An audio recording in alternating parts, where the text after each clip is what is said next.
Hello, welcome back to Video Wizard, and today I'm going to show you how to delete a project in Premiere Pro. Okay, so when I was first doing Premiere Pro, when I first got it, I thought everything would be done on this screen. It isn't, okay? It's actually done in your File Explorer, but I'm going to show you how to do it through Premiere Pro, okay? So find the project you want to delete. So I have this untitled one, and I'm going to delete that. Another note, actually, if you just want a fresh Premiere Pro, you can go into an old file and select all of this and just delete it, and it'll be brand new, okay? But if you don't want to do that, I'll show you how to fully delete it. So you want to right click in this project panel down here, and reveal project in Explorer is what you want to press, and you'll notice it's taken me to my exact location where my Premiere Pro files are. I would make a note of this because it's very important.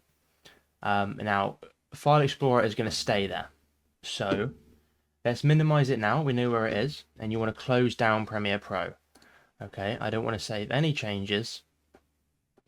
And now I'm going to head up into File Explorer where that was, and literally select it and delete it. It is that easy. Let me reopen Premiere Pro now, and we'll see if it's here.